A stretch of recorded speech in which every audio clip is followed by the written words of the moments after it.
Synonyms का। इसमें first question है यहाँ पे मॉडेस्ट, मॉडेस्ट, और आपके पास यहाँ ऑप्शन है एट्रैक्टिव, एट्रैक्टिव, सेकेंड ऑप्शन है क्लेवर, थर्ड ऑप्शन है करेंट, और लास्ट ऑप्शन है हम्बल, हम्बल। तो इस प्रकार से सिनोनिम्स का हमें जानना है। सिनोनिम्स का मतलब होता है समानार्थी। तो पहले बताना है कि मॉडेस्ट का मीनिंग क्या होगा। जब तक मॉडेस्ट का मीनिंग नहीं समझ में आएगा उस तरह तब तक हम लोग ये चार ऑप्शन को क्लियर नहीं कर सकते। तो मॉडेस्ट का मीनिंग जो होता है वो होता है नम्र या नरम की बात करते हैं ना, नम्र, या फिर हम लोग यहाँ नरम की बात करेंगे। तो इस प्रकार से अगर ऑप्शन देखेंगे तो एट्रैक्टिव, एट्रैक्टिव का मीनिंग जो होता है वो आकर्षण, क्या होता है, आकर्षण होता है। अब उसके साथ क्लेवर, क्लेवर का मीनिंग अगर हम बात करें तो चतुर होता है। करेंट का मतलब हम बात करेंगे तो यहाँ पे तुरंत या फिर तत्काल की चर्चा करते हैं, तत्काल। और उसी प्रकार से हम्बल, तो हम्बल का मतलब होता है नम्र, निवेदन, या फिर नम्र या निवेदन दोनों लिख सकते हैं ना। तो इस प्रकार से अगर हम बात करेंगे तो यहाँ पे सिनोनिम्स में यानी मीनिंग सेम है। तो मॉडेस्ट का मीनिंग नम्र है और आपका लास्ट जो है हम्बल, तो हम्बल का भी मीनिंग क्या है, नम्र या निवेदन की बात करते हैं। उसी प्रकार से सेकंड क्वेश्चन, सेकंड क्वेश्चन में अगर हम बात करेंगे तो कस्टम है, कस्टम। ये कस्टम, कस्टम का यहाँ भी चार ऑप्शन दिए गए हैं। जो फर्स्ट में है वो डेजर्ट, सेकेंड ऑप्शन है habit, habit, third option ethic, ethic, और लास्ट ऑप्शन है डिलीवर, डिलीवर। तो इस प्रकार से हमें सबसे पहले समझना होगा कस्टम का मीनिंग क्या होता है। तो कस्टम, कस्टम का मीनिंग होता है रिवाज या प्रथा जो पहले से चली आ रही है, ठीक है। तो इस प्रकार से फर्स्ट ऑप्शन है डेजर्ट, सेकंड हैबिट, एथिक और डिलीवर। डिलीवर का मतलब होता है प्रदान करना, हिंदी मीनिंग। एथिक, एथिक का मतलब होता है यहाँ पे नैतिक शिक्षा या नैतिक की बात करते हैं। हैबिट, हैबिट का मतलब होता है रिवाज या इसे आदत कहें। तो ये आदत तभी बन पाती है, ये आदत या रिवाज। कस्टम, कस्टम का मतलब होता है कोई भी चीजों को पहले से करते आ रहे हैं, रीति रिवाज या प्रथा की बात करते हैं। तो इस प्रकार से कस्टम का जो ऑप्शन होगा वो क्या होगा, हैबिट, यानी ऑप्शन नंबर सेकंड यानी ए बी वाले ऑप्शन क्लियर होगा ना। अब फर्स्ट का हम लोग देख चुके हैं, उसका मीनिंग क्या था, यानी मॉडेस्ट, और मॉडेस्ट का ऑप्शन क्या था, हम्बल। चलिए नेक्स्ट क्वेश्चन की तरफ बढ़ते हैं। Question number 3।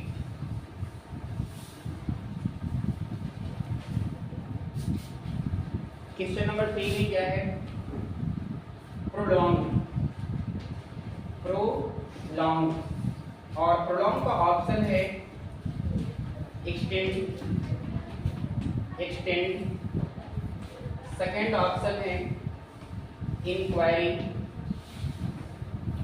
Inquiry, third option relax, और लास्ट ऑप्शन है वेट, वेट।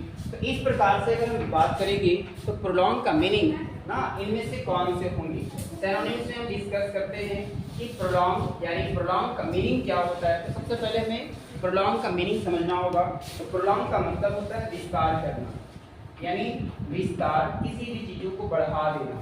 तो प्रोलॉन्ग में ऐसे एक्सटेंड, इंक्वायरी, इंक्वायरी मतलब होता है पूछताछ करना या जांच पड़ताल। नेक्स्ट में रिलैक्स यानी आराम, या नेक्स्ट वेट मतलब होता है इंतजार करना, और ये एक्सटेंड, एक्सटेंड का मतलब भी होता है विस्तार करना। तो इस विस्तार में हम लोग बात करेंगे कि क्या होता है।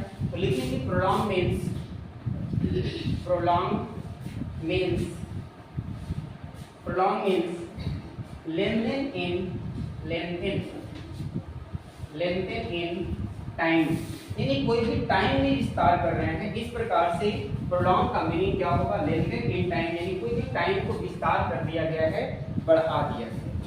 अगले क्वेश्चन की तरफ बढ़ेंगे। Question number 4।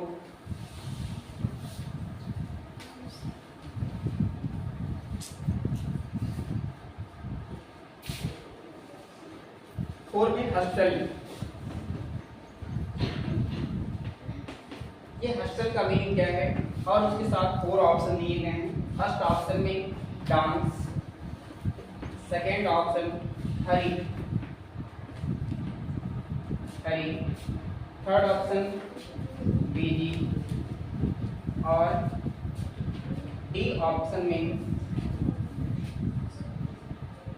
क्लीन। तो हॉस्टल का मीनिंग क्या होता है? तो हॉस्टल का जो मीनिंग है, इसका मीनिंग होता है उद्यम या जल्दी करना। तो उद्यम यानी जल्दी जल्दी की बात करते हैं। तो डांस का मतलब यहाँ पे अगर हम बात करेंगे तो नृत्य होता है। नेक्स्ट हरी का मतलब क्या होगा? जल्दी। नेक्स्ट बीजी का मतलब क्या होगा यहाँ पे? यस। और क्लीन का मीनिंग होता है साफ। तो इस प्रकार से हमें हॉस्टल का मीनिंग पूछा है उद्यम, तो इस प्रकार से हम इसका जल्दी जल्दी यानी हरी की बात करेंगे ना। इसका इंग्लिश एक्सप्लेनेशन समझ लीजिए क्या है। What is the meaning of hustle? तो हॉस्टल मीन्स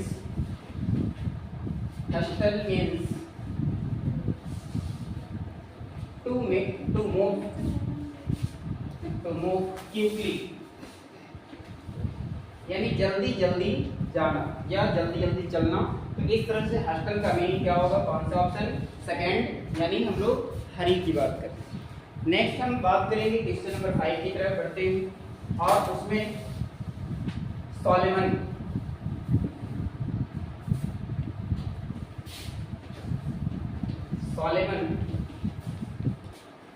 और सोलेमन के ऑप्शन भी यहाँ पे 4 दिए गए हैं। Amazing, second option harmful,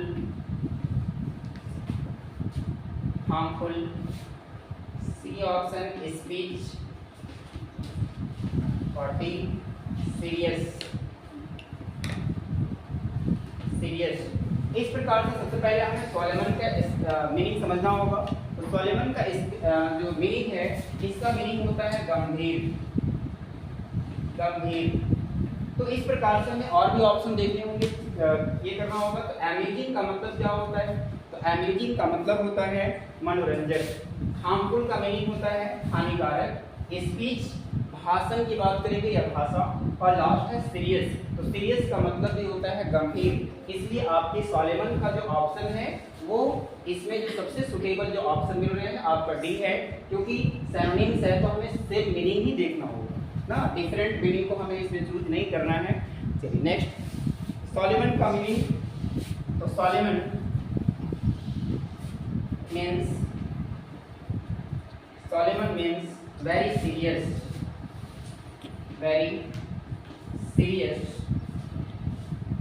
serious और फॉर्मल इन मैनर,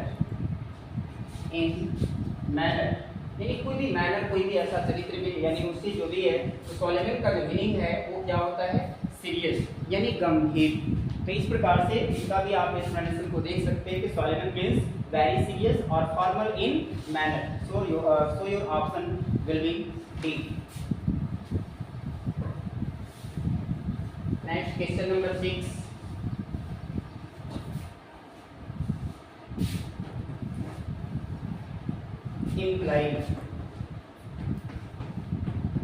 imply और ऑप्शन इज गिवन हियर।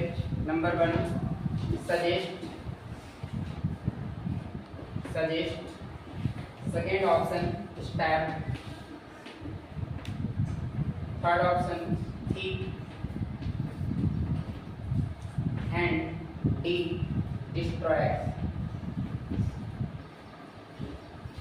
इस प्रकार से हमें देखना होगा कि एम्प्लॉय का मीनिंग क्या है। अभी इस मीनिंग के अकॉर्डिंग ही हम लोग देख सकते हैं कि आपके ऑप्शन कौन कौन से। तो एम्प्लॉय का मीनिंग यहाँ पे क्या होता है? संकेत देना या संकेत करना। तो इस प्रकार से हमें देखना होगा क्या सजेस्ट होगा, क्या स्टेप होगा, या ठीक है, या डिस्ट्रॉय है। तो इस प्रकार से अगर हम मीनिंग देखना शुरू करें तो स्टैप का मतलब यहाँ पे होता है आवेश या गुस्सा हो। तो स्टैप का मतलब यहाँ पे आवेश या गुस्सा होना। थिक का मतलब होता है मोटा, नेक्स्ट हम बात करेंगे डिस्ट्रॉय। डिस्ट्रॉय का मतलब होता है किसी चीज को गिरा देना या खत्म कर देना, या फिर आप इसका मीनिंग लिखेंगे नष्ट कर देना। हाँ, तो सजेस्ट का मतलब होता है यहाँ पे इम्प्लाई मतलब संकेत करना, तो सजेस्ट का मतलब भी होगा सुझाव देना या किसी चीजों को यानी संकेत कर रहा है, यानी बताने का काम कर रहा है। So your option will be what, ये first option is correct answer. So suggest is right answer. Next question number 7, ramble, RAMBLE, ramble, and your option is given here, not, KNOT. Second option, confuse,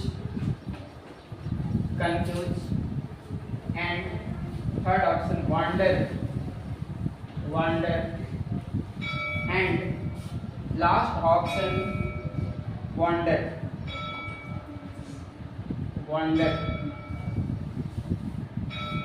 first of all what is the meaning of ramble.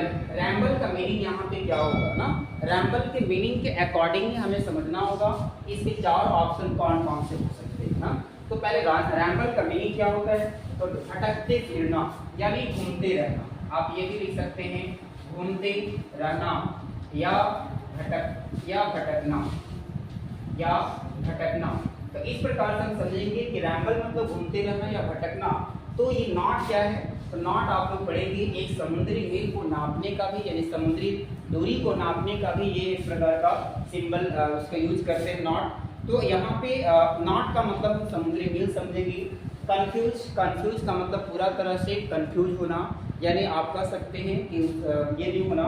Next हम बात करेंगे wander. तो wander का मतलब यहाँ पे होता है घूमना या भ्रमण करना या चारों तरफ जाना ना। तो यहाँ पे जो ऑप्शन है वांडर होगा। एक है वंडरफुल, तो ये वांडर से ही बनता है वंडरफुल। तो इसका वांडर का मतलब होता है आश्चर्य। वांडर का मतलब यहाँ पे आश्चर्य होगा, और ये वांडर का मतलब घूमना। तो इस प्रकार से आपके third option will B right answer. And ramble का मीनिंग क्या होगा, घूमते रहना या भटकना। इस प्रकार से यहाँ पे सिनोनिम्स में कौन से वर्ड आएंगे, वांडर का मीनिंग होता है घूमना या चारों तरफ भ्रमण करना। So question number 8,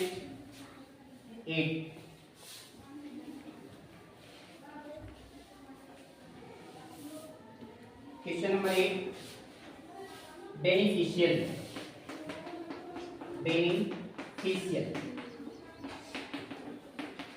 What is the meaning of beneficial? And option is given here. Number 1, doleful. Next, advantageous.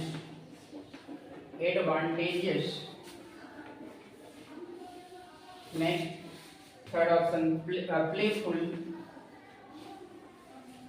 playful. And last, D, ignoble. What is the meaning of beneficial? And option is given here, so please you write answer for right option. Beneficial का meaning क्या होता है, लाभदायक या कोई भी काम करने का जो जिससे बेनिफिट हो, प्रॉफिट हो ना, लाभ हो। तो यहाँ पे डॉलफुल का मतलब क्या होगा, एडवांटेजेस और प्लेफुल और इग्नोबल ना। तो यहाँ पे हम बात करेंगे डॉलफुल का मतलब होता है उदास। डॉलफुल का मतलब क्या होता है, उदास रहना। नेक्स्ट है एडवांटेजेस। तो एडवांटेजेस का मतलब यहाँ पे हम बात करेंगे फायदा। एडवांटेजेस का मतलब होता है फायदा होना, ठीक है। नेक्स्ट है प्लेफुल। तो प्लेफुल का मतलब यहाँ पे चंचल की बात करते हैं या फिर तेजी से चलना। एंड इग्नोबल का मतलब होता है नीचा या नीच। So your right answer is what is the meaning of beneficial? Beneficial का मीनिंग लाभदायक।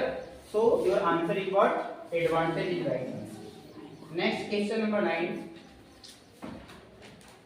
Flair. FLARE, flare. So your option is given here, judicial. First option, judicial. Second option, temper. Third option style,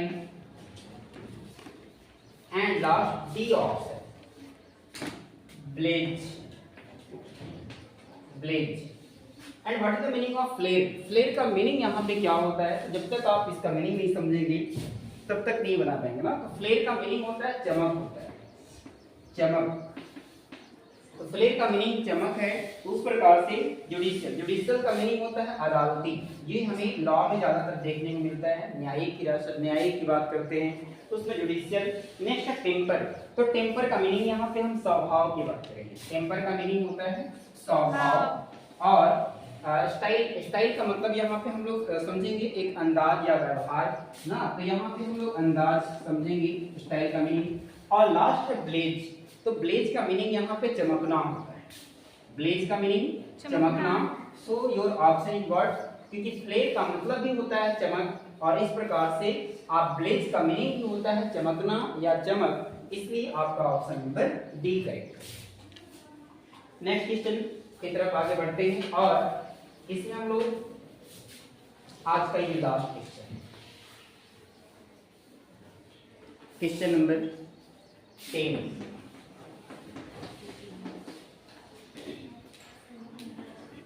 negligible या negligent. So your option given here pajamas, second option morbid, third option careless,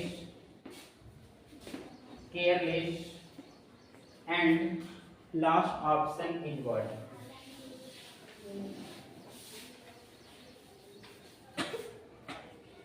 And last option dark। तो यहाँ पे हम लोग इसका meaning हम लोग जानेंगे, लेकिन इस क्वेश्चन का ऑप्शन जानने के लिए आपको कमेंट बॉक्स में इसका आंसर खुद लिखना होगा, और फिर हम लोग इस आंसर को देखेंगे कल की क्लास में। और तब तक के लिए आप इसका आंसर खुद ढूंढेंगे और आप कमेंट